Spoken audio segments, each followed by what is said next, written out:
cet après-midi, nous allons avoir un thème que nous allons tirer dans le livre de Luc 7. Luc 7, à partir du verset 36 jusqu'au verset 50. Et ce texte-là est le texte qui relate justement ce qui s'est passé avec notre Marie de Magdala, qui ici est nommée comme la pécheresse pardonnée. Parce qu'après, les études montrent que cette pécheresse pardonnée-là, c'est notre chère Marie de Magdala. Du verset 36 au verset 50, je demanderai à un frère ou à une sœur de lire à haute voix et distinctement.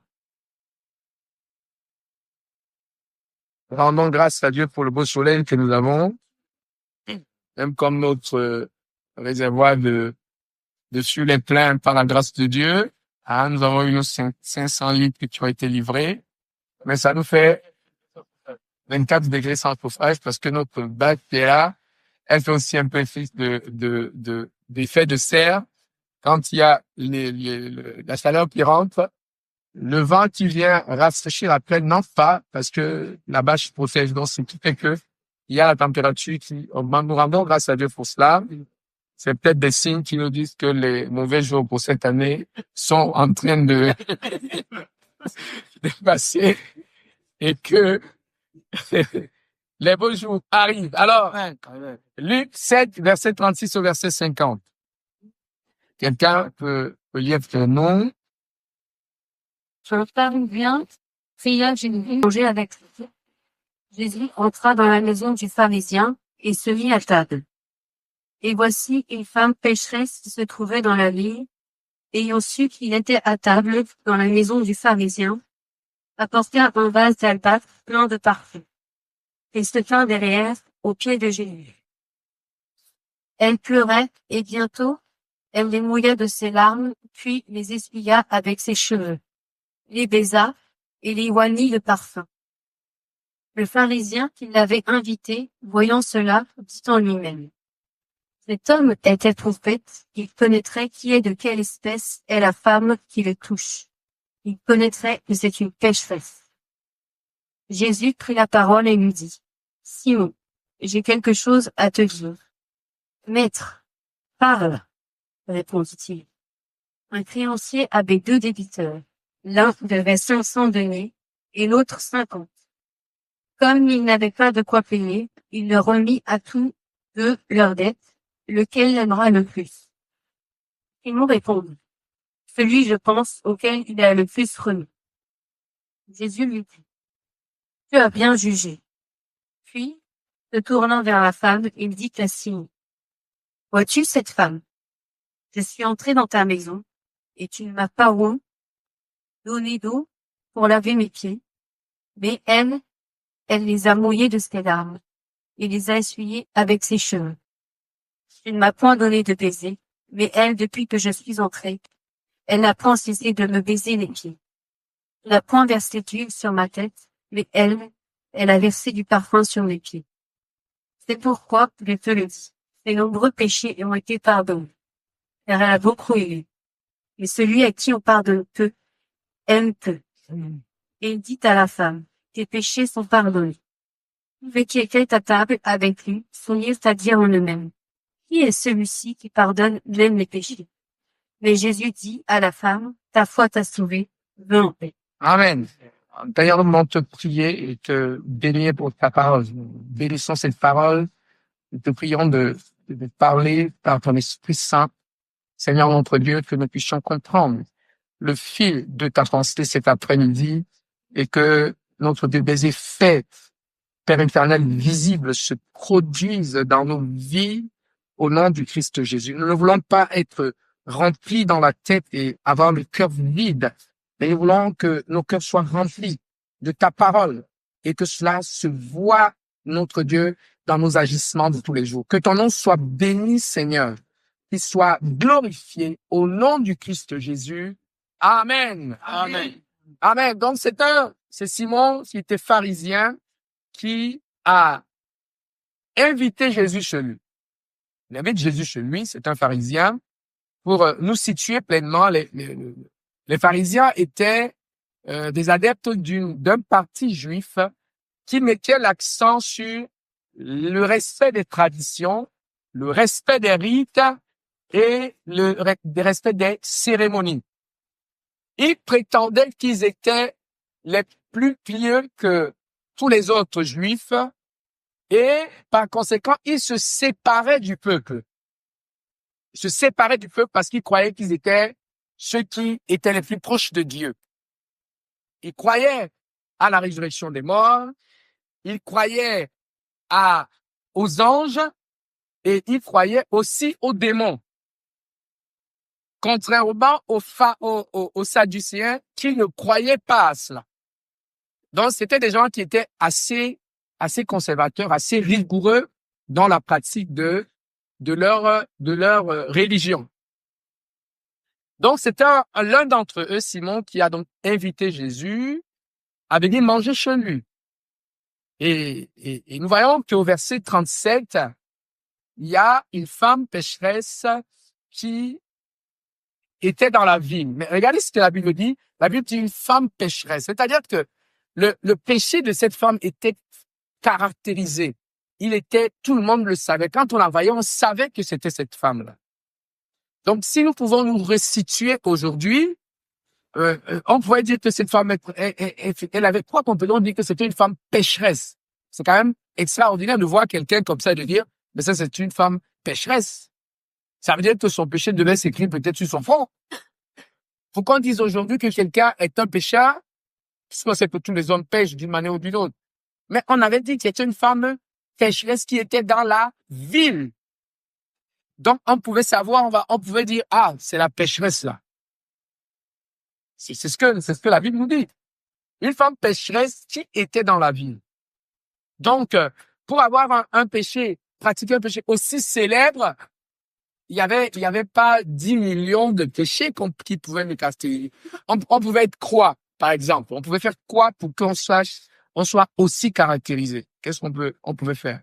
Pour être une voleuse, une prostituée, parce que même en Israël, à l'époque, il y avait des camps, il y avait une forme d'habillement qui caractérisait des prostituées. Donc, qui était dans la ville, on savait que ça, c'est une prostituée. Donc, on disait que c'est une femme pécheresse. Il y avait quel type de choses ou d'activités aussi qui pouvaient caractériser quelqu'un comme pécheur, qui était vraiment rejeté en Israël. La lèpre, mais la lèpre, c'est pas un péché. Ça dit quelque chose que quelqu'un fait. Hein? Il y a un criminel, un tueur. Bon, là, si on prend le cas d'une femme, là, la quoi? La divination. La divination, c'était des gens qui avaient déjà, là où elles habitaient, tout le monde savait que là, il y a une dame qui peut invoquer les mauvais esprits. Vous savez comment le roi Saül est parti quand Samuel était mort et il voulait chercher une roue de secours quand le Seigneur l'avait complètement lâché. Il est parti consulter une dame. Il savait bien où on pouvait trouver une femme qui invoquait les esprits des morts.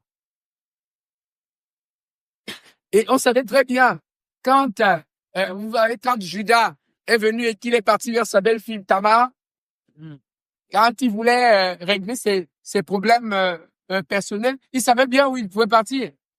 Même comme il n'avait rien dans la poche, il y avait certains codes qui permettaient que tu puisses venir plus tard payer. Donc, cette dame-là, soit elle était une prostituée, soit elle était une magicienne ou bien quelqu'un qui pratiquait de la sorcellerie. Donc, on savait très bien que c'était une femme pécheresse. C'est sûr, on disait que c'était une femme qui mentait, mais même Simon et tous ceux qui étaient là, ils allaient dans le lot. Mais on ne pouvait pas pointer plusieurs personnes en disant c'était une femme pécheresse. Donc, cette femme était donc connue dans cette ville. Et lorsqu'elle sut que Jésus était à table dans la maison de Simon, elle a pris déjà le courage à deux-mêmes. Parce que c'était pas facile d'entrer dans la demeure d'un pharisien. Les pharisiens, c'était des gens qui ils se séparaient de d'autres personnes. Tu pouvais encore entrer dans la maison d'un sadducéen n'importe comment. Mais un pharisien, c'était les durs. Donc, elle a dû franchir plusieurs barrières avant d'arriver là à table, hein, parce que je pense que on a dû lui dire, mais qu'est-ce que tu viens faire ici, là? Je crois qu'il y a, tu n'as pas ta place ici, Mais elle a fermé ses oreilles, elle a avancé, parce qu'elle savait ce qui l'amenait. Donc, elle a avancé, cette femme-là. Elle a été courageuse de pouvoir entrer dans la maison de ce pharisien qui ne voulait pas avoir des relations avec de telles personnes. Et lorsqu'elle arrive, la Bible nous dit qu'elle se tient à l'arrière. Elle commence par pleurer déjà. Elle est triste. Elle pleure. Elle croit que là, devant elle, se trouve l'agneau de Dieu qui ôte le péché du monde.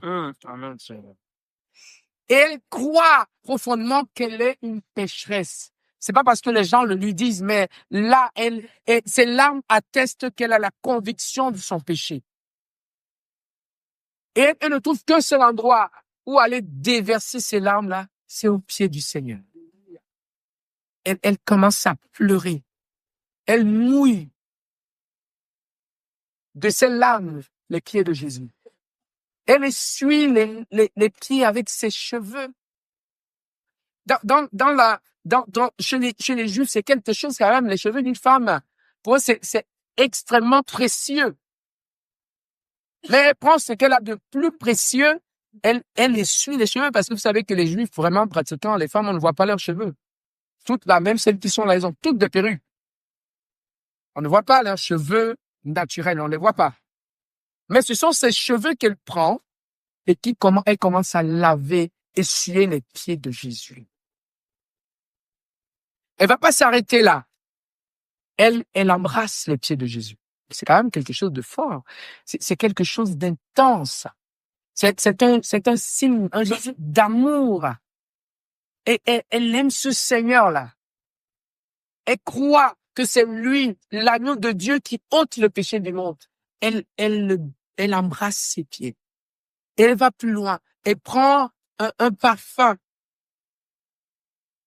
Un parfum et elle le répand sur ses pieds, de telle sorte que toute la maison est envahie par l'odeur de ce parfum. Et vous savez, à cette époque, laver les pieds était une tradition qui entrait en compte pour la purification. Lorsque les gens arrivaient quelque part, la première des choses qu'on faisait, c'est, puisque les gens marchaient à pied, il n'y avait pas de voiture, on leur apportait une bassine pour se laver les pieds. Avant de rentrer dans la maison, et bien, pour que ceci se produise, des fois, on apportait la bassine et on donnait à l'intéressé afin qu'il puisse le faire lui-même. Et la façon dont on procédait était une marque de respect envers la personne qui est en train d'arriver. Quand tu viens, on te donne la bassine, on te dit, bon, vas-y, débrouille-toi, lave-toi les pieds et tout. Des fois, l'invité, ou bien celui qui recevait, était un homme assez considérable, assez considéré, qui avait des ouvriers, qui avait des serviteurs à la maison. Il pouvait dire aussi, au lieu que la personne puisse le faire seule, il pouvait donner l'ordre à un de ses serviteurs en disant, allez lui laver les pieds. Ça montrait qu'il avait de la considération pour celui qui entrait. Donc, si c'était le commun de tout homme, chacun, par exemple, si j'arrive chez Manitou sûrement, peut-être il peut pousser la bassine dans la main et dire, bon, vas-y, toi qui es derrière, là, t'es rien du tout, vas-y, débrouille-toi. Et que s'il y a une autre personne qui arrive, peut-être qu'il va prendre la bassine lui-même en disant, mais viens, et appeler un serviteur en disant, lave-lui les pieds. Viens, Dani, viens. Et troisièmement, on pouvait aussi avoir que lorsqu'on a quelqu'un de très important, que nous respectons, et on ne laisse même pas le soin à ses employés ou son ouvrier de le faire. On se donne la peine soi-même de pouvoir le faire. Parce que on considère la personne. La personne est importante. Si vous avez le président de la République, il y a un roi qui arrive chez vous, c'est un honneur pour vous de pouvoir lui laver les pieds à l'époque. Allez, que le grand César qui arrive, je vais pas dire donner l'honneur à un de mes employés de pouvoir le faire. Je viens moi-même pour dire, Son Excellence, je vous lave les pieds. C'est un honneur. Donc, la façon dont on faisait cela définissait le respect qu'on avait envers celui qu'on recevait. Mais regardons ce qui se passe ici, là. Tout ce que je viens de vous citer, Simon n'a rien fait. C'est-à-dire que il considérait Jésus comme rien du tout. Ni on ne lui a donné l'eau en disant débrouille-toi toi-même, on lui a pas donné. Ni on lui a dit bon que quelqu'un puisse lui laver les pieds, rien du tout. Ni encore plus fort encore, Simon est venu lui dire maître. Donc même quand il appelait Jésus maître, là c'était un peu de l'hypocrisie. Parce qu'il avait quelque part invité Jésus. Comme lui, il était un grand pharisien, il voulait confondre Jésus à table là, pour dire, on va te montrer que ici là, il y a une secte qu'on appelle les pharisiens à Jérusalem. On dit que tu es un grand maître, mais viens, je vais te confondre. Et quand Jésus veut lui parler, il dit, oui, maître.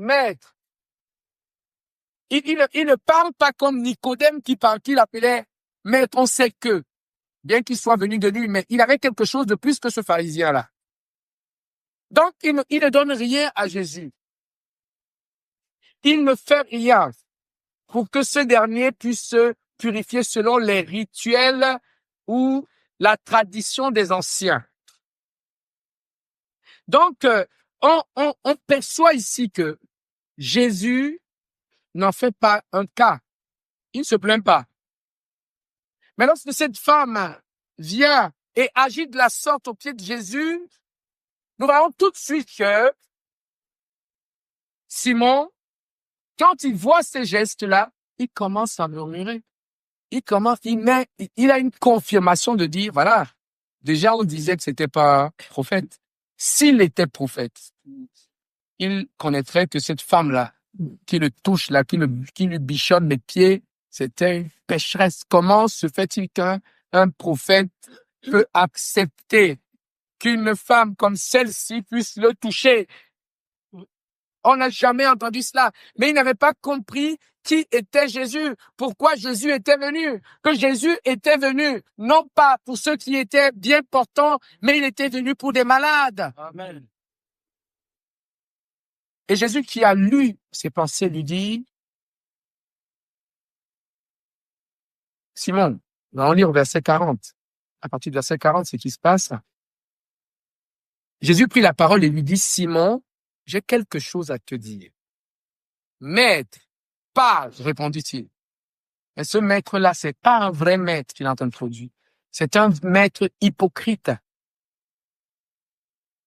Et Jésus lui présente alors une énigme qui est facile, normalement. C'est pas compliqué. Tout le monde, on n'a pas besoin d'avoir un gros bagage théologique pour répondre comme Simon a répondu. Mais c'était fait exprès. Jésus avait un but à atteindre. Il était un créancier avec 2 débiteurs. L'un devait 500 deniers et l'autre 50. Comme il n'avait pas de quoi payer, il leur remit à tous 2 leurs dettes, lequel l'aimera le plus.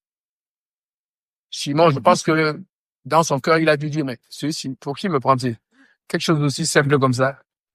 Simon répondit, celui, je pense, auquel il a le plus remis. Jésus le félicite, mais il lui dit, tu as bien jugé. Il a dû dire dans son cœur, et alors, un truc aussi simple. Mais il continue donc en disant au 44, puis se tournant vers la femme, il dit à Simon, vois-tu cette femme? Je suis entré dans ta maison. Vous les pharisiens qui respectez les traditions, qui respectez les rites, tu n'as même pas pris la peine de me donner de l'eau pour que je puisse me laver les pieds. pharisien qui rigoureux. Tu m'as point donné d'eau pour laver mes pieds. Mais elle les a mouillés de ses larmes et les a essuyés avec ses cheveux. Tu ne m'as pas point donné de baiser, mais elle, depuis que je suis entré, elle n'a point cessé de me baiser les pieds. Oui, parce qu'ils ont ça, les Juifs avaient ça à la tradition, le baiser de paix, shalom, shalom, ça. Ils s'embrassent, ils ont c'est pourquoi Paul, quand il revient dans la chrétienté, il parle de saint baiser. Parce que les Juifs, ils avaient leur baiser. C'est pour ça que Paul dit qu'il faut faire un saint baiser. Parce que les Juifs, jusqu'à aujourd'hui, comme vous voyez deux Juifs, shalom, shalom, ils s'embrassent, ils ont un baiser de paix. Jésus lui reproche, il dit, tu n'es même pas venu me baiser. Donc, ça veut dire que pour toi, moi, je ne suis rien du tout. Je suis un vulgaire. Tu veux même pas me toucher. Tu m'as même pas baisé. Tu m'as pas dit paix. Tu m'as dit, entrez, faites-le asseoir là avec sa poussière aux pieds. Mettez-le là. Servez à manger. Mais Jésus est resté tranquille. Il a dit, tu n'as rien fait. Mais cette dame est venue. Elle a lavé mes pieds. Elle a séché mes pieds, essuyé mes pieds. Elle m'a oint d'un parfum. Tu n'as point versé d'huile sur ma tête, mais elle a versé du parfum sur mes pieds. C'est pourquoi je te le dis, ses nombreux péchés ont été pardonnés, car elle a beaucoup aimé, mais celui à qui on pardonne peu aime peu. Celui à qui on pardonne peu aime peu. En d'autres termes, notre amour pour Jésus est lié au pardon de nos péchés. Comprenez bien où je vais vouloir en venir. Notre service pour Jésus est lié au pardon de nos péchés. Notre amour pour l'avancement de l'œuvre de Dieu est lié à notre pardon, au pardon qu'on a reçu.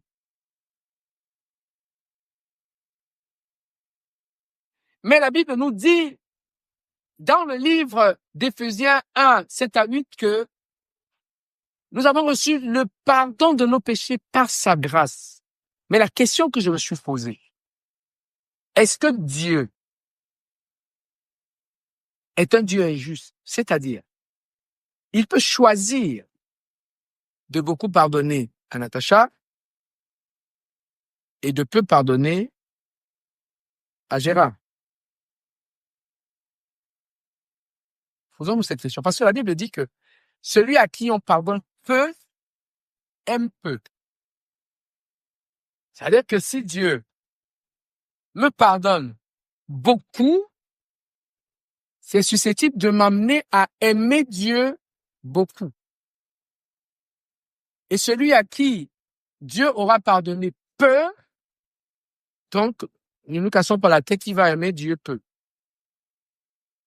Mais cela voudrait-il dire que Dieu est injuste, que Dieu choisit délibérément de pardonner à l'un beaucoup et à l'autre peu? Le Dieu qui est juste, le Dieu qui est 3 fois saint, le Dieu qui veut que tous parviennent à la connaissance de son Fils. Comment Dieu peut-il décider de pardonner à l'autre beaucoup et à un autre peu? Mais bien aimé, mais loin de là, Dieu est juste et Dieu est 3 fois saint. Mais que voulait donc nous dire Jésus? Jésus affirme lui-même que ses nombreux péchés lui ont été pardonnés. C'est pour ça que tu vois, elle manifeste de l'amour à mon égard parce qu'elle a été pardonnée pleinement. Mais lorsque nous parcourons la parole de Dieu et que nous voulons comprendre les fondements de la doctrine des apôtres,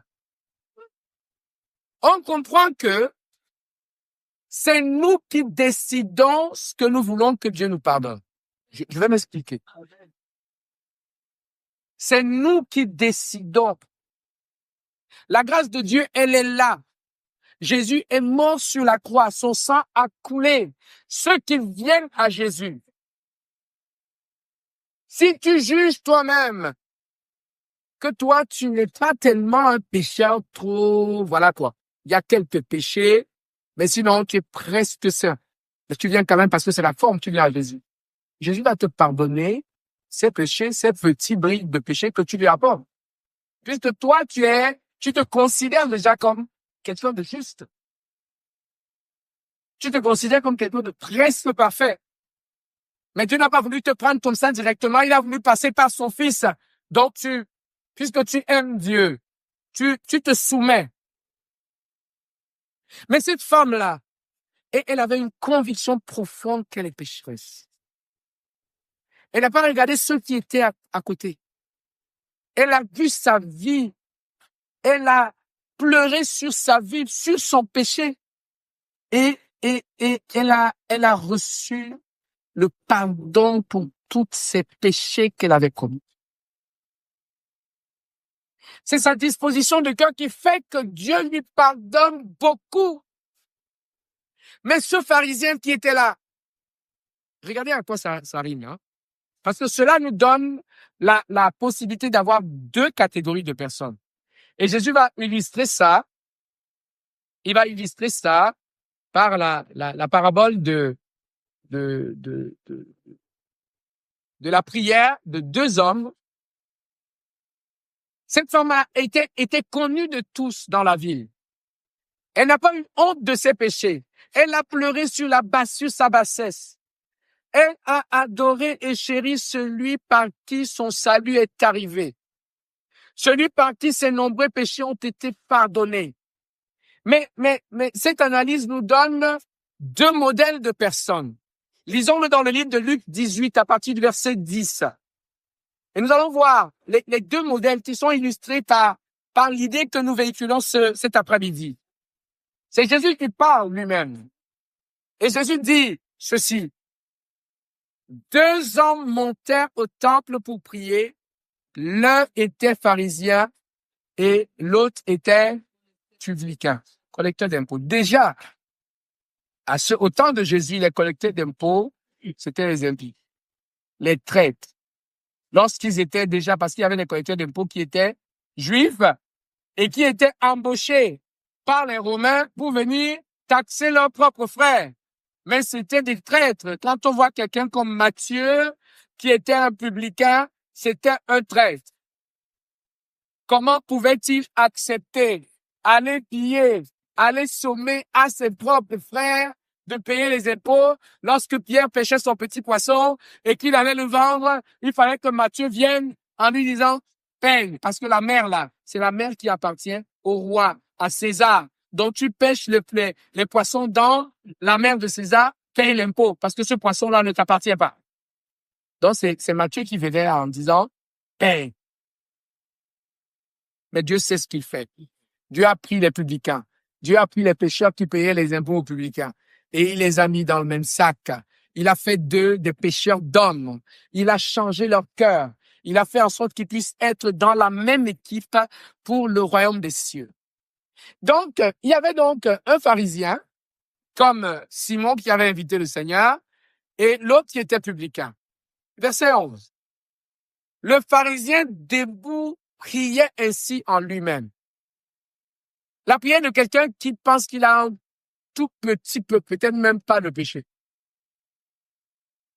Donc, puisqu'il n'a pas de péché, qu'est-ce qu'il passe? Il passe en revue tous ses exploits spirituels. Oh Dieu, je te rends grâce de ce que je ne suis pas comme le reste des hommes, qui sont ravisseurs, injustes, adultères, ou même comme ce publicain qui est là. Seigneur, je te loue pour cela. Je jeûne 2 fois par semaine. Je donne la dîme de tous mes revenus. Je suis un vrai au-devant de toi, Seigneur. J'ai très peu de péché. Là même, je n'en ai pas. À l'heure où je te parle, je n'arrive pas à voir. Je ne vois que des exploits. Voilà quelqu'un qui est devant Dieu dans le temple, étant en train de t'élever la voix. Et le publicain, se tenant à distance, la Bible dit qu'il n'osait même pas lever les yeux au ciel, mais il se frappait la poitrine en disant, « Oh Dieu, sois apaisé envers moi qui suis un pécheur. » Il a une conviction de péché. Il est vraiment touché dans son cœur. Il se répand. Il dit, Seigneur, je ne suis pas digne. Je suis vraiment petit au-devant de toi. Mais aie pitié de moi. Malgré les petits efforts que je fais, Seigneur, je suis très loin. Mais je crois que toi seul peux me faire arriver. Aie pitié de moi. Il ne regarde pas à l'autre, mais il parle de lui devant son Dieu et il parle entièrement. Jésus dit en conclusion que, vous savez, je vous le dis, celui-ci descendit dans sa maison justifié plutôt que l'autre. Car quiconque s'élève sera abaissé et celui qui s'abaisse sera élevé. Amen. Donc, Dieu nous demande, nous revenons toujours dessus, d'avoir un regard profond sur notre état, sur ce que nous faisons et de pleurer comme cette Marie de Magdala devant les pieds de Jésus. Amen. Devant les pieds de Jésus, mes bien-aimés frères et sœurs. Parce que si tu es conscient de ton état de pécheur, ton pardon sera grand.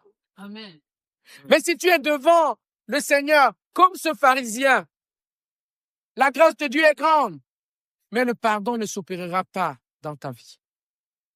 Vous savez, ceci implique que, vous savez, dans la vie aujourd'hui, et puis même depuis lors, on a souvent vu des grands témoignages, des serviteurs de Dieu, des servantes du Seigneur, qui ont marqué leur génération, qui avaient été des gens, avant leur conversion, qui étaient des gens, des pécheurs hors pair. Il y a eu beaucoup des brigands, des prisonniers, des braqueurs, des dealers. Quand ils se donnent au Seigneur, oh là là, ils ont une conviction de leur état pas possible.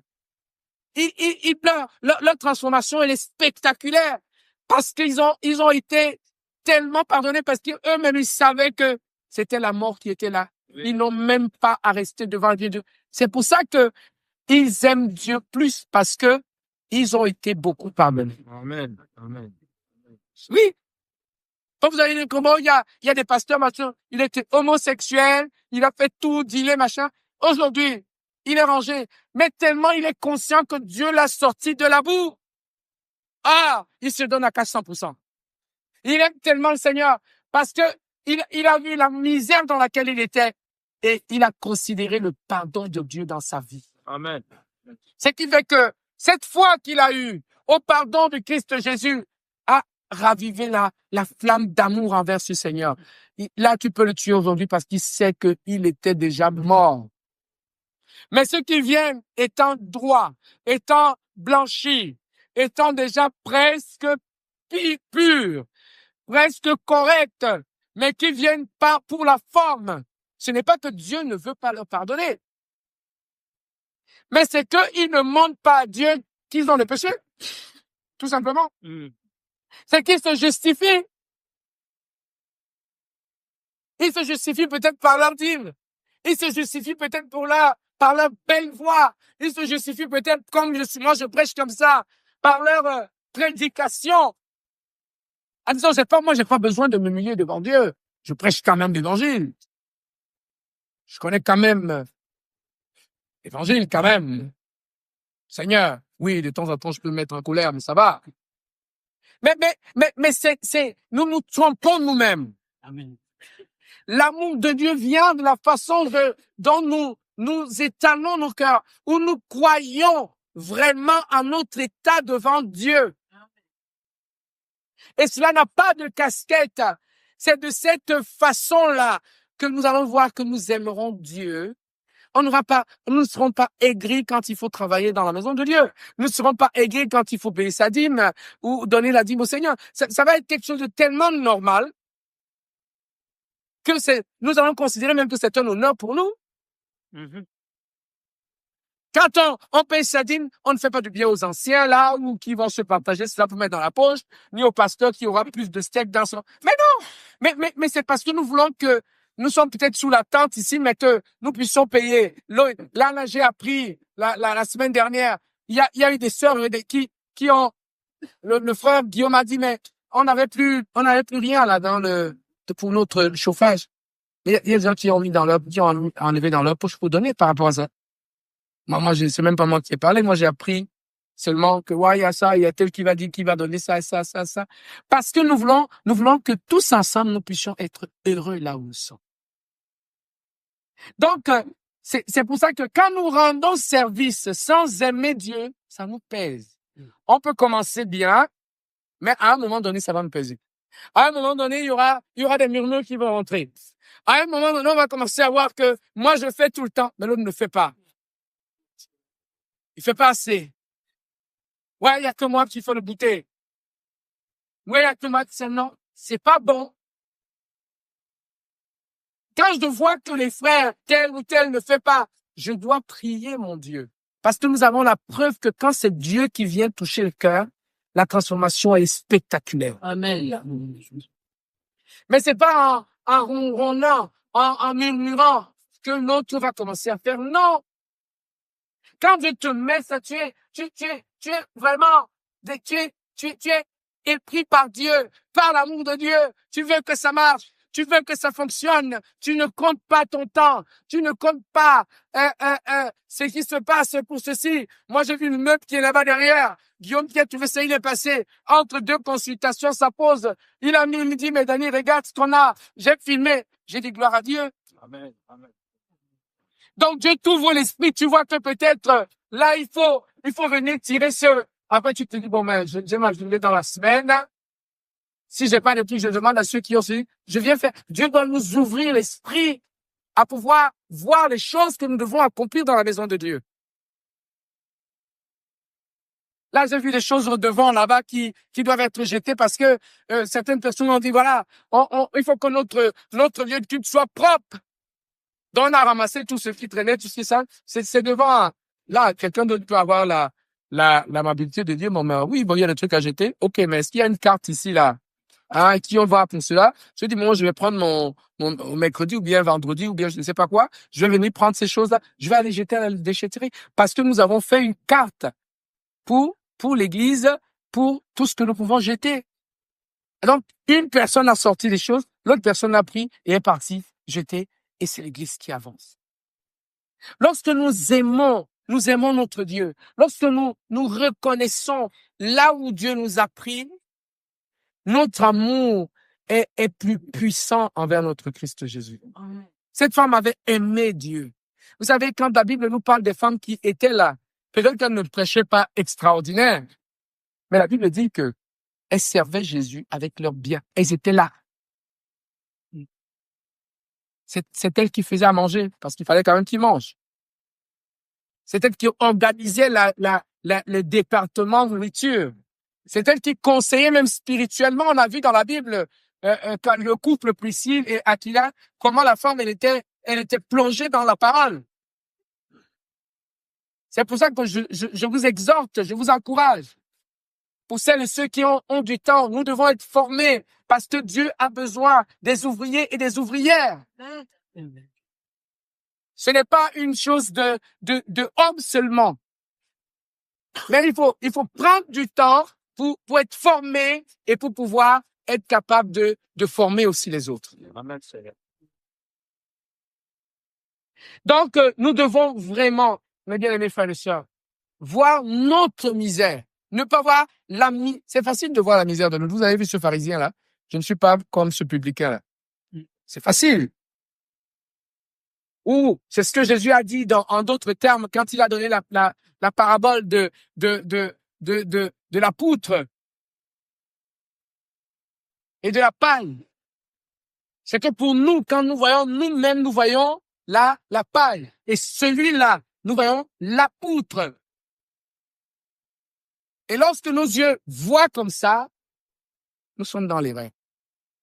Parce que dans la constitution de l'être humain, Dieu lui donne la capacité de pouvoir bien voir ses propres péchés. quand il fonctionne bien. Je dis quand il fonctionne bien. Mais quand on ne fonctionne pas bien, c'est de l'autre qu'on voit bien. Les nôtres, on prend un microscope pour pouvoir les voir. Si tu n'as pas le bon microscope, tu fais comme le pharisien, là, tu ne vois rien. Tu ne vois que les exploits. Donc, par conséquent, tu n'as même pas besoin de te repentir. Parce que même le mensonge que tu donnes, c'est souvent le petit mensonge. C'est ça. Souvent le petit mensonge. C'est une petite colère comme ça qui se lève. De tout ça, parce que toi, tu ne commets pas adultère, tu ne voles pas les gros, voilà, tu jeûnes en plus. Et quand tu jeûnes, ça balaye totalement cela. Non. Nous devons prendre du temps pour, comme nous avons vu dans ce livret sur le réveil, pour défricher nos cœurs. Ça demande du temps. Il faut rester vraiment devant Dieu. Quand nous sommes devant Dieu pour prier, des fois, on peut se taire. Vous avez vu cet homme-là? Il n'arrivait même pas à parler.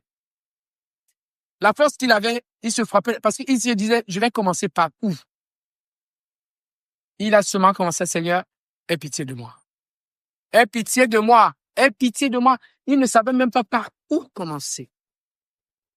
Donc, nous devons rechercher le pardon véritable de Dieu.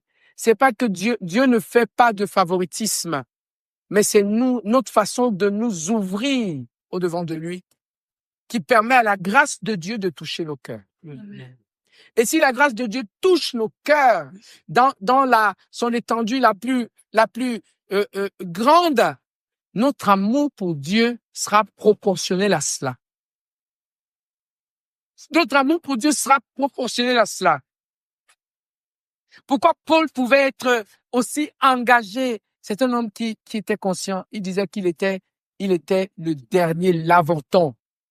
Il savait que lui ne devait même pas parler du nom de Jésus. Mais que Jésus a eu pitié de lui et il a fait de lui l'apôtre. C'est pour ça que quand Paul annonçait l'évangile, on pouvait même le lier de 18 millions de chaînes. Il disait, malheur à moi si je n'annonce pas l'évangile. Il était lapidé et il continuait. Tellement il aimait son Seigneur. Donc Dieu veut voir des hommes et des femmes qui reçoivent. Le pardon de Dieu est là. Avance-toi. Ne crains pas. Ne te justifie pas. Dieu te connaît. Dieu nous connaît. Ne croyons pas que c'est ce que nous allons dire que c'est là où Dieu va découvrir, dire, ah, je ne savais pas qu'il faisait ça. Mais non, mais Dieu connaît tout ce que nous faisons. Amen. Amen. Je connais tout. C'est parce que c'est par la confession de la bouche, notre confession là, qu'on parvient au salut. C'est pour ça que Dieu veut que nous puissions confesser devant lui. Mais Dieu sait ce que chacun d'entre nous fait. Et donc, dans notre sincérité de cœur, si nous voulons nous justifier au devant de lui, il le voit aussi et il va dire, il n'est pas prêt au pardon, à recevoir ce pardon qui est gratuit.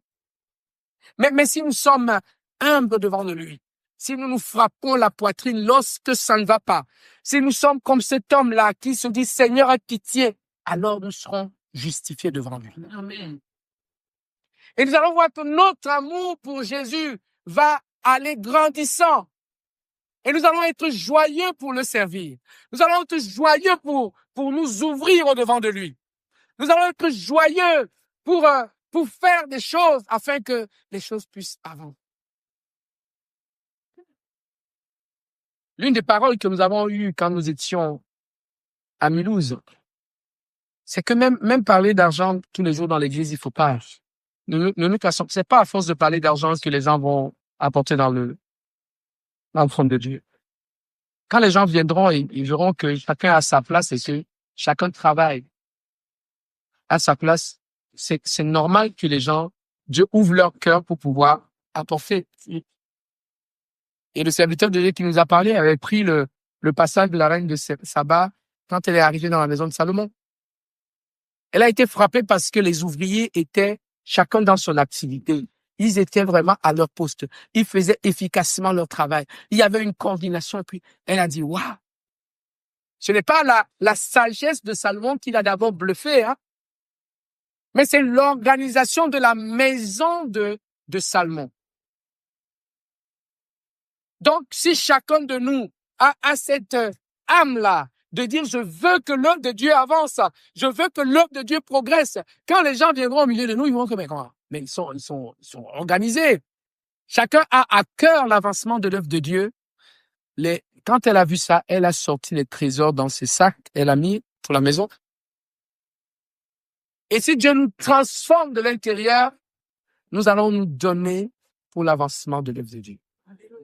Donc, mes bien-aimés, nous devons être conscients de là où Jésus nous a tirés, du prix qu'il a payé pour mes péchés, pour tes péchés. Amen. Nous devons arrêter de minimiser nos péchés devant Dieu. Arrêtons de nous justifier comme ce pharisien-là, qui pour lui, ce n'est pas très grave. Il ne voyait même plus ce qui faisait de mal, mais il savait voir ce que l'autre faisait de mal. Mais que chacun pleure devant Dieu, avec le désir, la détermination de dire, je veux vraiment un changement profond dans ma vie. Je veux vraiment un changement radical dans ma vie. Seigneur, que ton pardon m'inonde et que je puisse t'honorer. Et la grâce de Dieu ne se fera pas attendre dans nos vies. Et nous verrons que ce sera aimer Dieu. Vous allez voir que le peu que Dieu nous donne de l'aimer, nous verrons que c'est pas facile, c'est pas compliqué. On aime Dieu tout simplement. Celui qui aime Dieu parce qu'on lui martèle dans le cœur, même de faire quelque chose, ne forcez pas dans l'église pour que les gens puissent accomplir les choses pour Dieu. Ne forcez pas. Vous ne leur faites pas du bien. Vous ne leur faites pas du bien. Si vous êtes aigri dans votre cœur que vous êtes le seul à faire ceci, que les autres ne font, louez Dieu. C'est pas bon. C'est pas une bonne attitude que d'être pas bien dans son cœur parce que on constate que c'est toujours moi qui fais. Il y a des gens qui font pas. C'est pas bon. Nous pouvons être attristés. Attristés pourquoi? Parce que c'est une grâce qu'ils sont en train de faire. Amen. Oui. Ça, nous avons le droit de dire, mais regarde, mon frère, il se secoue pas, mais il sait pas ce qu'il perd. Et ce constat-là doit nous amener à faire quoi? À prier pour les frères et les sœurs. En disant, Seigneur, permets qu'ils puissent comprendre. Permets qu'ils puissent aussi se mettre là. Seigneur, permets que chacun d'entre nous puisse se donner. Que chacun d'entre nous puisse trouver son temps pour être dans les domaines. On a beaucoup de domaines. Là, il y a plusieurs qui sont en train d'être formés à la communication. Il y a Guillaume qui m'a dit la semaine dernière, moi j'ai envie d'être formé véritablement dans le réglage du son pour l'église. Donc, je lui ai dit, frère, je vais poser la question dans notre groupe WhatsApp des pasteurs par rapport au partenariat. Et j'ai posé la question et il y a un pasteur qui m'a répondu et on a trouvé un ingénieur de son qui est chrétien qui travaille à son compte et qui aide les églises moyennant un devis pour qu'ils puissent former les gens. Il a dit, mais pasteur, je vais vous faire le devis. Moi, même s'il y a 5 ou 7 personnes, moi, c'est la même chose. Donc, si vous avez plusieurs personnes qui veulent suivre la formation, on va définir et ce sera le même montant. Donc, moi, j'avais pas pensé à cela. Mais quand vous restez avec Dieu, vous commencez à penser aux choses de Dieu pour que les choses de Dieu puissent avancer. Amen. Donc, puis la pensée au son. Il y en a qui sont en train de se donner pour le site Internet, pour tout ce qu'on est en train de mettre sur pied pour l'église. Il y en a qui auront des idées pour organiser bien notre cuisine, notre manger, notre ceci. Chacun, Dieu lui donne et ça fait des ouvriers dans la moisson du Seigneur. Et quand les gens viendront au milieu de nous, ils verront que, mais c'est organisé. Et le Seigneur touchera leur cœur. Donc, Dieu doit nous utiliser et nous devons être remplis de l'amour de Dieu. Mais tout cela par le pardon que nous recevons de Dieu. Amen. Par notre approche d'humilité devant la grâce de notre Dieu. Je prie que le Seigneur puisse vous bénir, mes bien-aimés frères et sœurs. Nous devons grandir tous dans la maison de Dieu. Nous devons être de ceux qui comprennent aussi la difficulté des autres. Vous savez, quand je commençais dans la prédication, c'est mon épouse qui rendait témoignage à, je ne sais plus à quel frère. Quand j'étais nouveau dans la prédication, je prêchais, c'est comme si j'étais dans un combat.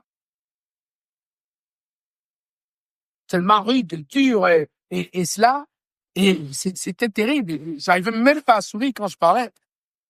Parce que quand Dieu me donnait un message sur un péché, il fallait que tout le monde allait mourir. Mais quand on reste avec le Seigneur après jour, on comprend que c'est par la grâce qu'on peut être là. Que Jésus a payé le prix. Et où quand Dieu a commencé à ouvrir mes yeux, dit, regarde comment Jésus parle à la femme adultère. Ah non, il fallait pas que Dieu me donne un message sur l'adultère un jour là. C'était terrible le jour là. Là que déjà pour bien absorber, peut-être que je prenais même pas le petit déjeuner le matin, et pour que je sois vraiment bien nerveux. Mais Jésus communiquait la force à cette dame en disant, va. Mais les pêches, mais c'est tellement faible comme prédication.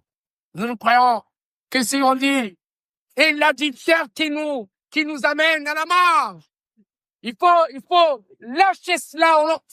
Mais Jésus ne laisse pas comme ça. Jésus demande à la dame, ils t'ont pas jeté les pierres? Elle dit non.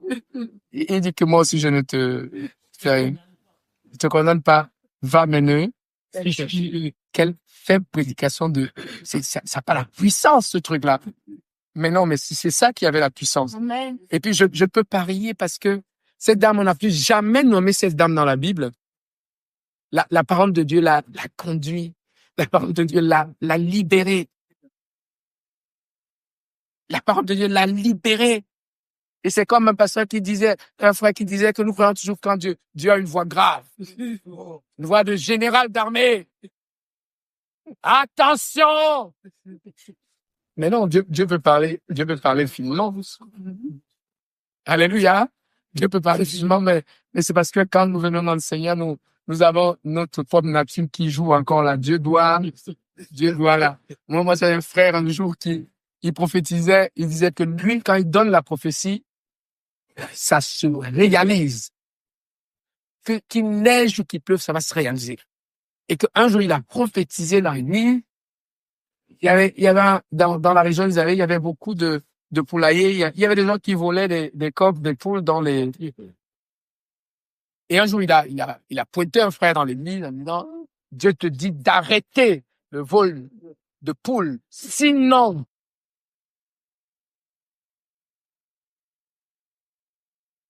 alors moi, j'ai dit au frère, Dieu ne t'a pas parlé.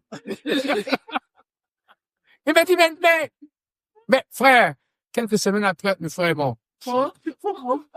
Je dis jamais de la vie. Je dis jamais de la vie. Pour les poules qui sont rentrées dans le monde, Dieu va tuer, Dieu va laisser mourir quelqu'un.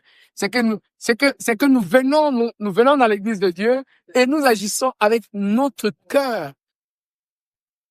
C'est comme quand quelqu'un te fait du mal. Imagine, c'est une bagarre, c'est une bonne guerre, hein. Quand quelqu'un par exemple, il t'humilie, quelqu'un te calomnie, des choses qui ne tiennent pas, le réflexe normal dans le cœur de l'homme, c'est qu'il lui arrive du mal. S'il lui arrive du mal, cela sera la confirmation qu'il a péché contre toi. Parce que s'il lui arrive du mal, alors tu vas dire, vous voyez, continuez à... Donc ça, comment il a blasphémé sur moi. Mais je dis, Seigneur, je me remets entre tes mains. Que toi, ça c'est pas vrai, ça. C'est que tu es en train de vouloir qu'il lui arrive quelque chose. Mais la Bible nous dit de surmonter le mal par le bien. Mais c'est pas quelque chose qui se fait comme ça. C'est quelque chose que nous devons bagarrer pour cela. Quelqu'un qui te fait quelque chose qui n'est pas bien. Tu ne te dis pas, je reste de mon côté de toute façon. Mais non, tu dois surmonter. Pourquoi ne dois-tu pas partir chez lui? Pourquoi? Si ce sont ces pensées nous devons les dominer. Alléluia. Nous devons les dominer. Nous devons être animés de la pitié pour ces gens. Amen. De la compassion pour ces gens. Nous devons aucunement vouloir qu'il leur arrive quelque chose de mal. Parce que s'il perd son boulot, voilà comment Dieu rétribue ceux qui ne marchent pas bien. C'est faux. La Bible nous dit, bénissez, mais ne maudissez pas. Ce n'est pas la souffrance de l'autre qui va attester que toi, tu es dans le bon chemin. C'est faux. C'est faux. Mais quand nous venons et que nous avons ces pensées, c'est parce que c'est notre être intérieur qui agit. Et lorsque nous regardons notre propre vie, nous devons voir si les positions de notre cœur sont ces positions-là et nous devons les briser. Nous devons les briser parce que Dieu veut que tous les hommes soient sauvés. Amen. Ceux qui nous font du bien et ceux qui nous font du mal. Amen. Et Dieu a fait l'enfer pour Satan et ses anges. Par conséquent, nous devons donner tout pour que tous les êtres vivants, si cela ne dépend que de nous, soient sauvés. Soient sauvés. Donc, c'est de bonne guerre. Et c'est vrai pour les pasteurs, c'est vrai pour les chrétiens, c'est vrai pour les anciens, c'est vrai pour les diacres et les diaconesses, parce que Satan, il a le même combat qu'il mène dans nos cœurs. Oui. Mais nous devons lui résister avec de toute notre force. Bien aimé, que Dieu nous aide Alléluia. à être des hommes et des femmes qui se présenteront devant Dieu avec en regardant le très profond de notre péché. Parce que le pardon est là. Dieu ne fait pas de favoritisme. C'est nous qui décidons la grandeur du pardon que Dieu doit nous accorder. C'est par la foi que nous entrons en possession de ce pardon. Mais si nous sommes justes devant nos yeux, c'est les petits péchés que nous présenterons devant Dieu que Dieu pardonnera. Mais si nous sommes vrais dans nos cœurs, Dieu qui lit les cœurs, il nous accordera la plénitude de notre pardon et la capacité de ne plus recommencer. Et il remplira nos cœurs de son amour. Donc, ne nous lassons pas de nous présenter devant Dieu. Parce que un jour, ça passera. Vous savez, c'est pas tous les jours que nous chantons, nous louons Dieu 100% en esprit, en vérité, plénitude. Non. Mais demeurer devant lui. Et un jour, vous-même, vous avez pensé, des fois, vous priez, mais il y a des jours où vous priez, vous-même, vous sentez que là, non, vous étiez là-dedans.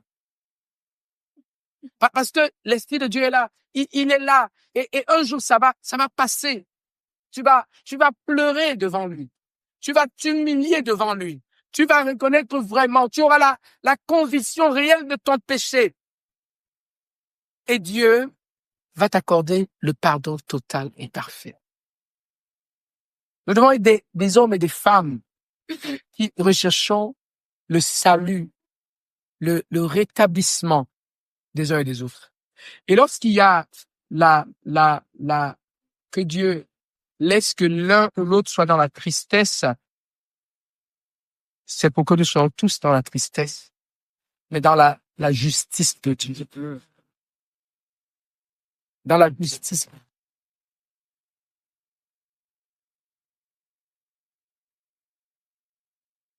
Nous allons nous lever pour le repas du Seigneur. Merci Seigneur. C'est juste, vas-y mon frère. Même pas une idée. Vas-y.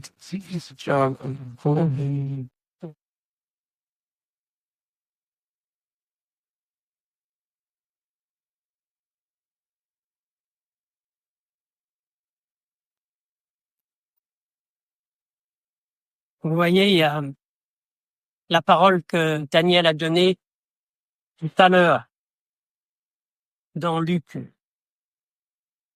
Il dit, celui à qui l'on pardonne peu aime peu.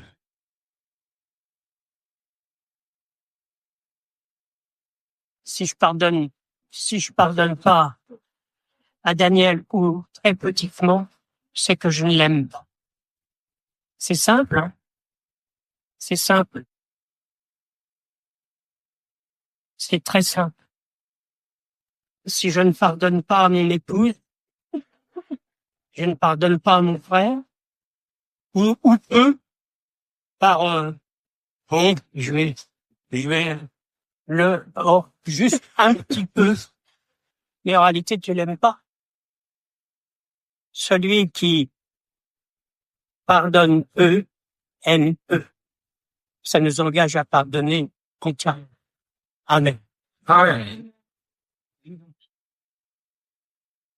Quand on est souvent en train de préparer ce repas, que chacun regarde au fond de ce comme ça. Que chacun soit vrai. Alléluia, Seigneur, gloire à toi. Les péchés que vous ne connaissez pas, ne vous cassez pas la tête avec ces péchés-là. Laissez les jours où le Saint-Esprit vous les révélera, vous demanderez pardon à Dieu. Dieu veut ce que tu connais. Dieu veut ce que tu connais et que tu puisses lui demander de faire gémir ton cœur. Dieu veut ce que je connais.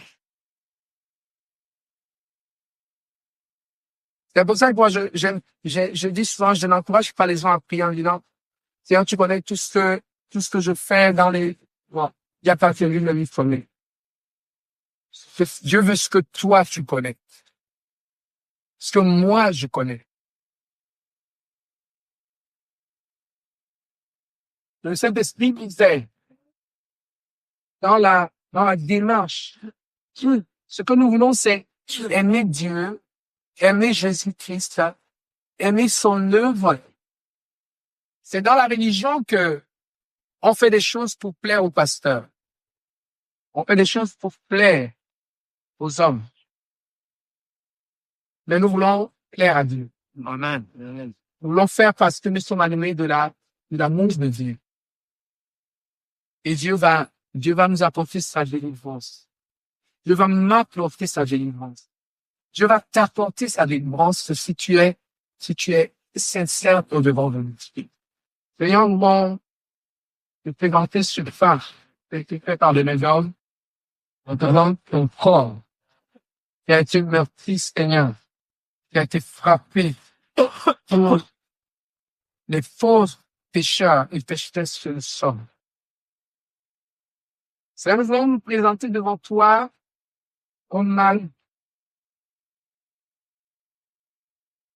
Seigneur, tu connais nos cœurs et tu veux que nous puissions les ouvrir nous-mêmes au devant de toi. Tu veux connaître nos objectifs, ce que nous voulons atteindre, Seigneur. Jésus-Christ, accorde-nous ta grâce. Alléluia, Seigneur. La grâce de nous regarder comme dans un miroir. Et que chacun, pour sa part, soit convaincu du péché. Je dis pas connaître son péché, mais convaincu du péché.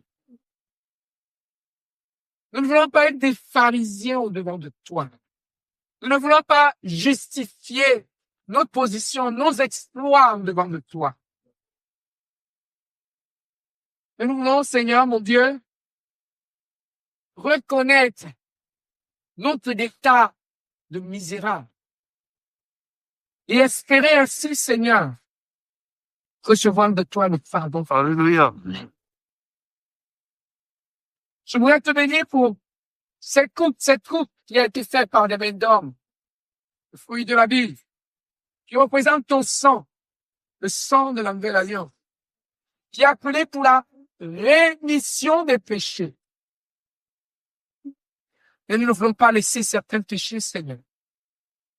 Nous voulons que tous les péchés soient remis, Seigneur, et que notre amour grandisse au devant de nous. Que notre engagement pour te servir grandisse, Seigneur. Que je ne frappe pas la partie en disant je suis pasteur.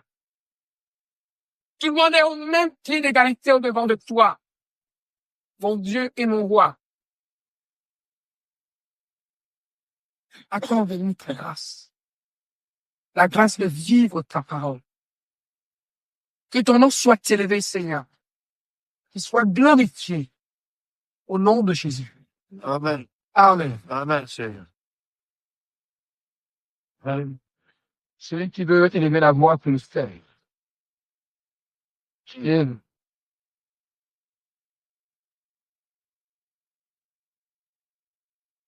Alléluia. Bénis ton nom, mon Dieu, je bénis ton nom, Père éternel. Seigneur, pour ton amour, Père éternel, que tu as, cet amour infini, Père éternel, qui me plaît souvent à dire, Père éternel, un amour, Seigneur, gratuit. Seigneur, tu nous aimes gratuitement. Tu ne nous demandes rien, Père éternel, mon Dieu, mon roi. Oui, Père éternel, toi, tu connais chacun de nous, Père éternel. Tu me connais mieux que moi-même, Seigneur, Papa. Je veux bénir ton nom, Père éternel, mon Dieu, mon roi, pour ta présence dans ma vie. Seigneur, je veux bénir ton nom, mon Dieu, mon roi, pour cette simplicité, cette facilité, Seigneur, mon Dieu, mon roi, que j'ai, Père éternel, mon Dieu, à t'aimer.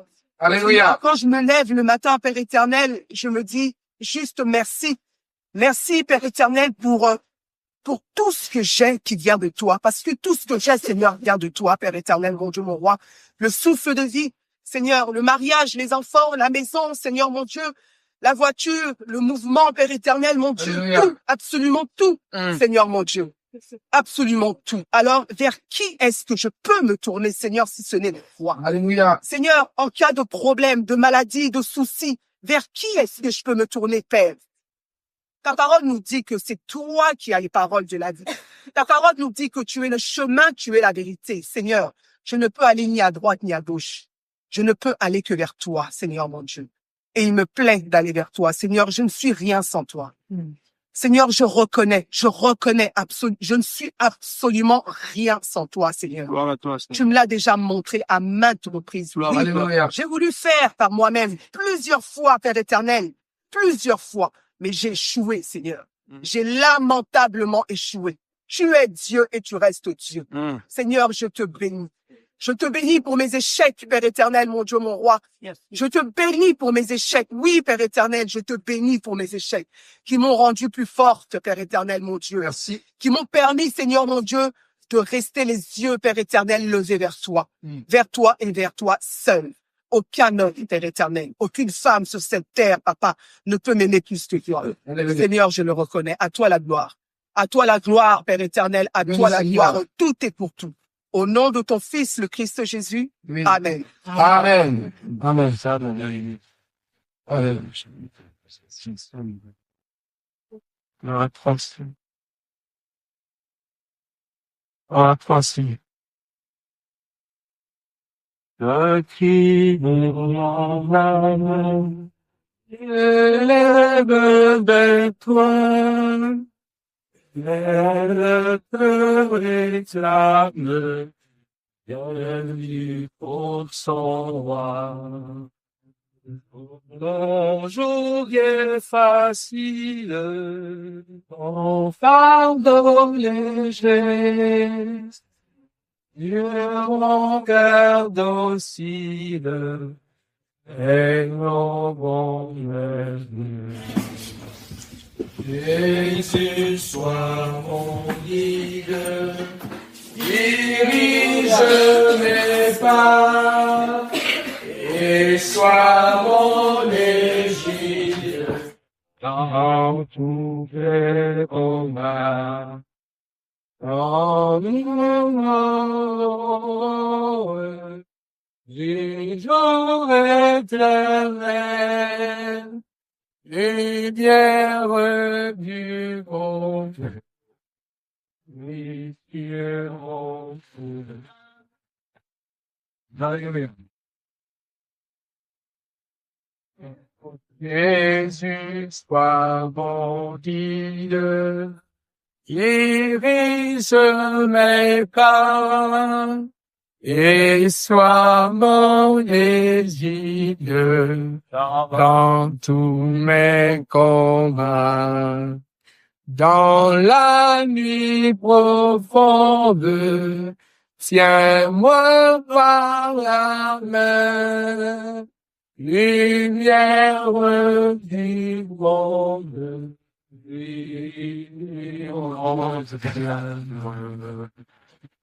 Alléluia. Mourra ta mão.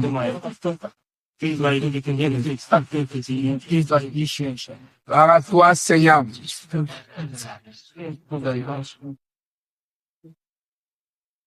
Source de nos vies, parvenu des cieux, que par toi je vive, paisible et joyeux.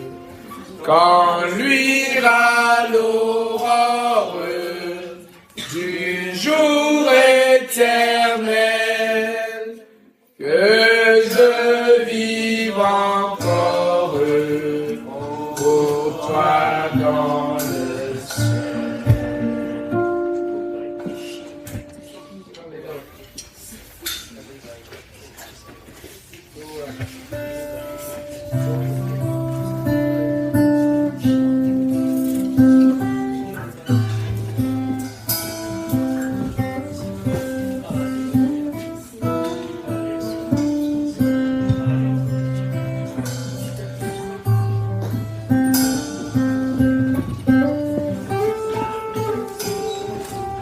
Bien-aimés frères et sœurs, mangeons et buvons.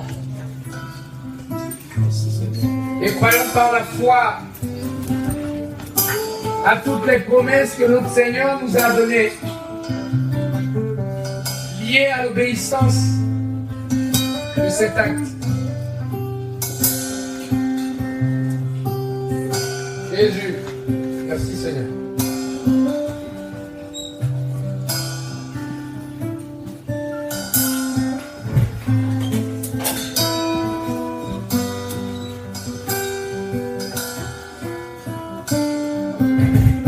Oui Seigneur.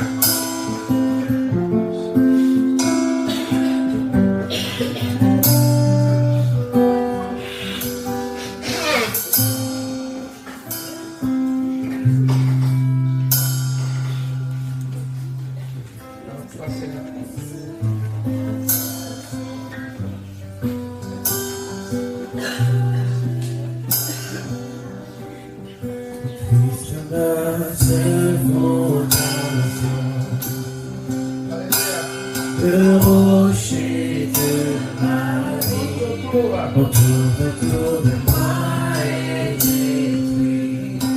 Alléluia. Mon lit est mon appui, J'ai mis ma confiance. j'ai mis ma foi en Jésus. Dans ma connexion. Il ne m'abandonne pas, Sa parole. parole est solide et sûre.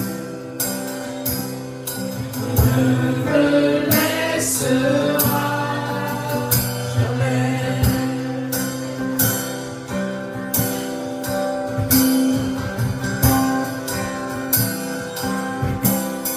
Que je sois dans le chaos, j'ai sa paix qui me soutient. Je peux déposer mon fardeau. Il me tient dans sa main. Je bâtis ma vie sur Jésus. Il ne m'abandonne pas. Sa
nous voulons te bénir pour les offrandes, les virements, les offrandes, Seigneur, qui sont apportées dans ta maison. Te bénissons parce que c'est toi qui bénis les cœurs. Oui, Seigneur. Nous pouvons payer l'eau, nous pouvons payer l'électricité. Oui, Seigneur. Nous pouvons nous évertuer à payer les taxes, Seigneur. Mm. Nous te disons merci, notre Dieu, pour cette tente que tu tiens. Oui. Voici 5 ans, Seigneur, mon Dieu, qui sont en train de s'écouler. Et quand ta main tient, Seigneur, contre les vents, contre la neige, contre le soleil, c'est toi qui tiens cette tente. Et tu vas continuer à la tenir, Seigneur, mon Dieu, jusqu'au bout. Nous voulons te bénir pour cette grâce que tu nous as accordée. Seigneur, pour tous ces instruments qui sont protégés par toi. Père éternel, les micros, ces baffles. Nous te disons merci pour tous les instruments de musique, Seigneur. Nous te disons merci pour tout ce que tu nous as permis d'acquérir. Seigneur, merci pour ce chauffage. Tu vois que nous avons été embêtés pendant de longs mois. Comment nous avons souffert l'hiver dernier, Seigneur. Mais regarde comment nous sommes en train de passer cet hiver, Seigneur, mon Dieu, avec un chauffage qui fonctionne impeccablement bien. Je veux t'être reconnaissant pour cela. Je veux t'être reconnaissant pour ce que tu as touché, Seigneur, qui se sont évertués, qui se sont donnés, Seigneur, mon Dieu, pour que nous puissions être chauffés. Que la gloire te revienne. Que ton nom soit béni, Papa, au nom de Jésus. Nous prions afin que tu multiplies davantage ces ouvriers, Seigneur, dans ta maison. Ces qualités que tu donnes à qui tu veux, Seigneur, afin que ton peuple soit encore et encore béni. Que la gloire te revienne, Seigneur, pour ce moment que nous avons passé. Nous voulons être de ceux et de celles qui demeurons, Seigneur, devant ta face, afin que tu puisses faire tout ce que toi, tu as annoncé d'avance, notre Dieu, que tu réaliserais dans ton Église. Seigneur, nous sommes là, nous voulons que tu nous transformes. Permets que nous puissions être combatifs. Permets que nous puissions être déterminés. Quand nous ne réussissons pas, que nous nous frappions la poitrine et disons, Seigneur, ne nous laisse pas dans cette position parce que nous voulons avancer avec toi. Que la gloire te revienne. Éternel, notre Dieu. Merci, Père éternel, pour cette première semaine de vacances, pour notre Dieu et notre roi, ces enfants, Père éternel. Merci parce que tu conduis leur révision, Seigneur. Pour ceux et celles qui préparent des examens en cette fin d'année, Seigneur. Mon Dieu, sois là. Sois celui qui les fortifie, celui qui les restaure, éternel, et qui ouvre leur esprit afin qu'ils puissent être, notre Dieu, meilleur encore au-devant de toi et louer ton nom par leurs études. Que la gloire te revienne. Que ton nom soit béni, Papa. Au nom du Christ Jésus. Amen. Amen. Amen. Amen. Pour les annonces, nous avons le samedi 1er mars, jeûne connecté à Reims. Il y a déjà ceux qui se sont signalés. Donc, l'organisation sera faite pour que nous puissions partir autour de 7h, 7h30 et arriver à Reims. Donc, on rappellera dans la semaine, samedi prochain, toute la journée pour ceux qui ont répondu favorablement. Il y a jeûne connecté à l'église de Reims. Donc, le repas de midi est offert pour les jeunes et nous allons nous organiser à partir ensemble parce que par rapport au nombre, je pense qu'il devrait y avoir peut-être 4 véhicules. Donc, on va s'organiser à ce que cela soit fait. Donc, pensez à cela. Et nous avons notre assemblée générale dimanche prochain à 14h. Je vous encourage à être présent dans la mesure du possible. Nous avons le The Rencontre de cette année du 7 au 9 juin 2025. Je te donne, j'avais dit que le délai, ce serait aujourd'hui. N'est-ce pas? J'attends les derniers signalements parce que les inscriptions débutent le 28 février. Donc, il va falloir que nous fassions les inscriptions et que déjà nous commencions à chercher par rapport au nombre, le logement comment on va s'organiser pour la logistique et toutes les autres choses. Donc, ceux qui n'ont pas encore décidé, les parents, aujourd'hui, on attend le dernier délai pour pouvoir signaler si vous voulez que vos enfants puissent assister à cela. Nous avons, j'ai une réunion mercredi le 16 avril avec le pasteur Danny Vaubien et le pasteur Serge Bureau à midi pour prier et pour réfléchir sur le travail que nous pouvons faire ensemble. Je vous ai envoyé un document à lire sur l'histoire de mots dans l'œuvre de Dieu, dans le mouvement de réveil qui s'est manifesté au XVe siècle, dans la Réforme, qui fut un grand moment de réveil parce que l'Église tout entière était endormie dans des choses qui ne confessent pas le nom de Dieu, qui ne sont pas dans la Bible.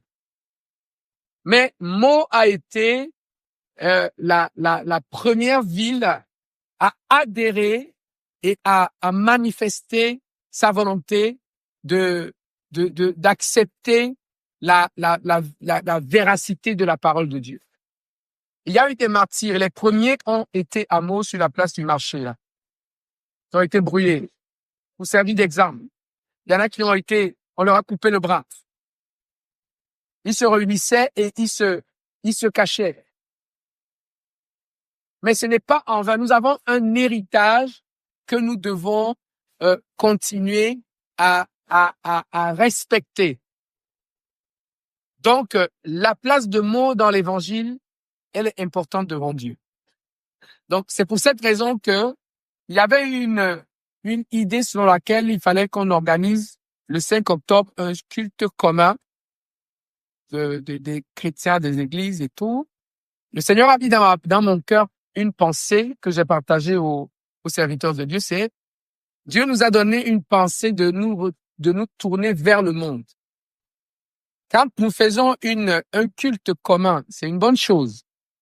Mais nous ne sommes pas en train de tirer nos flèches vers l'extérieur avec les fenêtres ouvertes.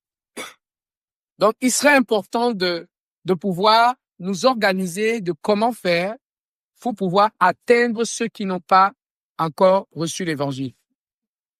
Donc, j'aurais dit, ce qui est monté dans mon cœur, c'est au lieu de faire un jour de culte commun, pourquoi pas organiser peut-être en 2026, je ne sais pas, selon que Dieu va le conduire, peut-être 2027, mais 3 jours de soirée d'évangélisation qui seront préparés à l'avance, où nous allons d'abord sillonner les rues d'une manière ou d'une autre pour présenter Jésus et avoir 3 jours dans la semaine où nous serons réunis pour écouter l'Évangile, pour louer notre Dieu et que plusieurs autres personnes se donnent au Seigneur. Donc, cette proposition a retenu l'attention de ces serviteurs et qui ont dit, voilà, moi je leur ai dit que c'est le mercredi que je suis dispo. On a donc trouvé un accord pour le mercredi 16 avril. On va se retrouver à Meaux ici et on va prier pour voir ce que le Seigneur, donc je vous le dis pour que vous le mettiez en prière. Fait que Dieu, qui parle tantôt d'une manière, tantôt d'une autre, il peut parler à l'un par un songe, il peut parler à l'autre par un message audible, et puis, moi, je prendrai le message pour aller partager aux frères. Donc, c'est pourquoi je vous parle, parce qu'il n'est pas dit que Dieu parle seulement par moi. Non. Les dons spirituels, c'est tout le monde qui peut, n'est-ce pas, les utiliser parce que Dieu fait comme il veut. Nous voulons qu'il y ait un élan de réveil. Nous devons d'abord nous réveiller nous-mêmes. Nous sommes en train de l'apprendre, même dans les cellules. Mais le but final, c'est de réveiller aussi. Après être réveillés nous-mêmes, c'est de réveiller ceux qui sont dehors. Ce n'est pas d'organiser notre petite vie. Nous serons là, peut-être nous serons 200. Oui, ça va. Non. Il y a beaucoup de personnes qui meurent dehors. C'est pourquoi nous vous encourageons à trouver du temps pour que les gens soient formés. Parce que dans ces moments-là, on a besoin de ce qu'on appelle communément des délégués, ceux qui seront préparés à aller vers ceux ou celles qui auront accepté le Seigneur, donc pour les aider à faire des premiers pas dans le Seigneur. Donc, on va préparer cela, si Dieu le valide. Il y aura des temps de formation où toutes les églises auront des délégués qui seront formés, n'est-ce pas, à savoir accompagner les gens dans les premiers pas dans le Seigneur. Il y aura une équipe d'intercession qui sera formée pour prier pour ces événements, et les orateurs aussi. On va prier pour que Dieu nous envoie des orateurs, que nous puissions les contacter pour qu'ils viennent. Nous avons besoin que cette ville de Meaux et tout ce département de 77 soient réveillés. Et dans cette optique-là, si cela est validé, les églises qui vont y participer, il faudrait que les groupes de louanges puissent s'unir, s'organiser, afin que pendant ces 3 jours-là, que la louange puisse aller jusque dans le trône de Dieu. Amen. Donc ça, c'est le beau projet que Dieu veut, est en train de miroiter, mais nous voulons avoir davantage de confirmations de la main de Dieu.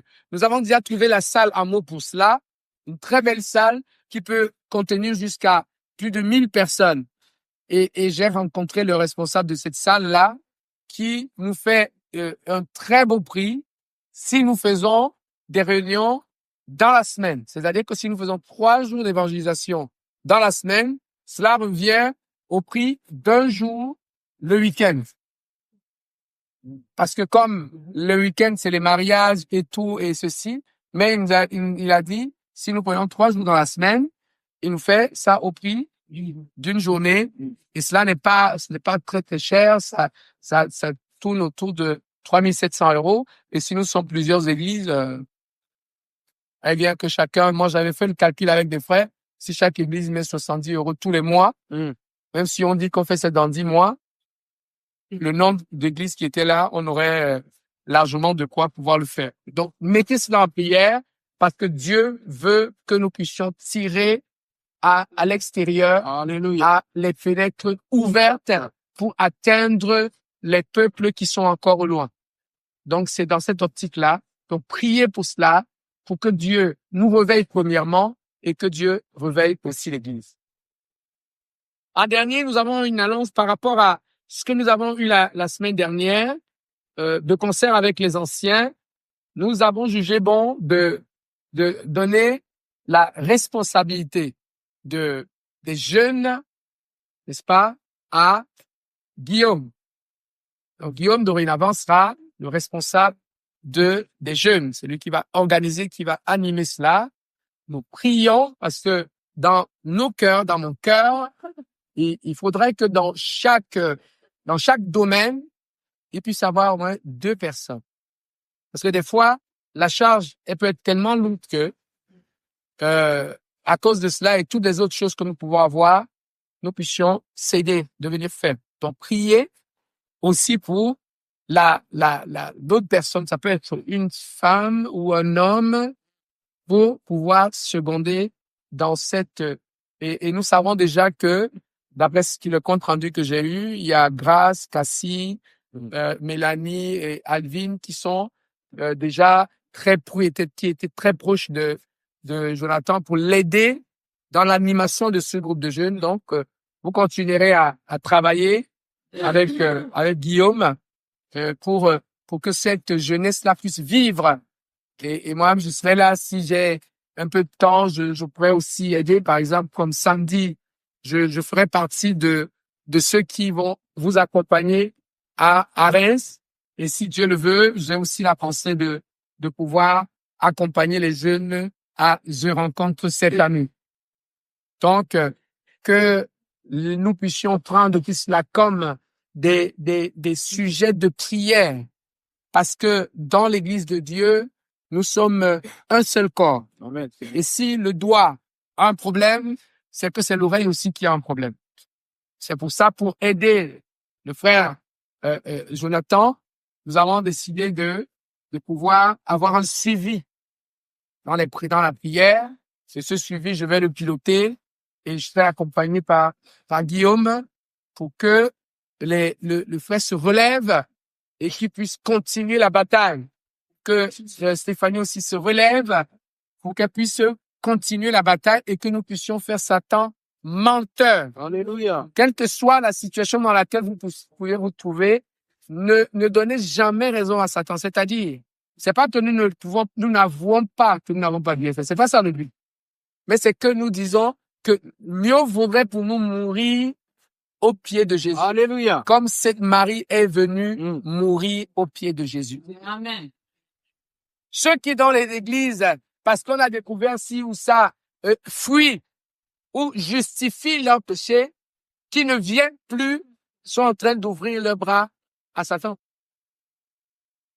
On n'a pas besoin de justifier ou par quel grand non, on va forcer les choses. Mais non, si quelqu'un est mal et puis on lui enlève la responsabilité, on en donne à quelqu'un d'autre. Pour que ça avance.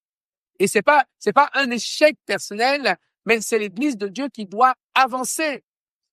Ça doit même pas non plus être un sujet de murmure, mais ça doit être un sujet de prière. Amen. Parce que ce qui s'est passé, c'est à Satan qu'on a dit, tu es menteur. Amen. Donc, puisque cela a été dit, nous devons mettre nos genoux par terre pour que le rétablissement puisse être fait, mais on ne peut pas aller dire la charge de quelqu'un qui est déjà est fatigué. On doit le soulager et donc on remet la charge à quelqu'un d'autre pour que, puisque Dieu, il évolue, qui sait ce que demain va produire, qui sait ce qu'après demain, donc ne fuyez pas l'église parce que vous êtes dans un quelconque péché, parce qu'on a découvert pas, ne fuyez jamais l'église. Beaucoup de gens partent de l'église parce que ils sont tombés dans le péché, parce qu'il y a eu ceci. C'est une erreur. C'est une erreur. Quand il y a des situations qui se font, il y a des suivis qui sont mis parce que des gens doivent être reconstitués spirituellement. Amen. Amen. Doivent comprendre le pourquoi et le comment des choses afin qu'ils soient guéris. Mais la plupart dans les églises, on fuit parce qu'on m'a jugé, parce qu'on m'a fait ceci, parce qu'on m'a fait cela. On ne va pas quand même applaudir s'il ne faut pas applaudir. Et on va donc aider les gens à se relever. Donc voilà comment, avec les anciens, on a décidé d'orienter les choses pour que la jeunesse puisse vivre et que l'esprit continue à vous utiliser. Que le nom de Dieu soit béni. Je sais pas s'il y a, j'ai oublié une, ah non, c'est bon. Donc, oui.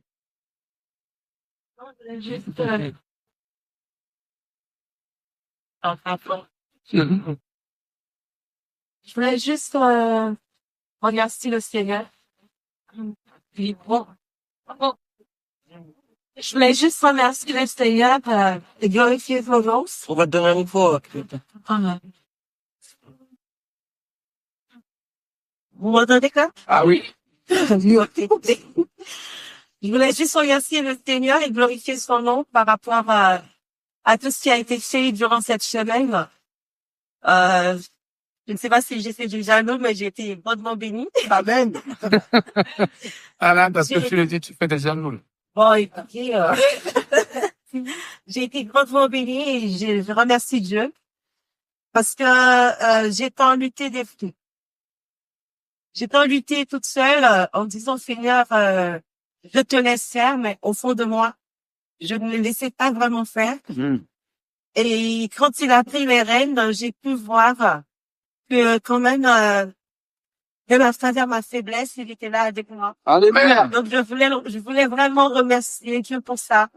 Et je voulais vous remercier aussi parce que je sais que ma victoire, c'est aussi votre victoire. Amen. Amen. Et là, et les petits pastels dans les combats que vous prenez, les uns pour les autres, les uns pour les autres. Ça me tenait à cœur et voilà, il fallait que je vous le dise avant de partir. Amen. Gloire à Dieu.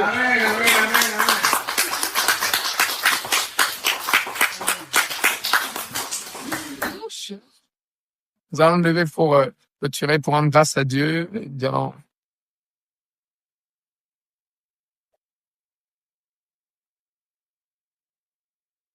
Jésus. C'est-à-dire, tu vois que le témoignage de notre sœur nous a fait du bien dans le cœur.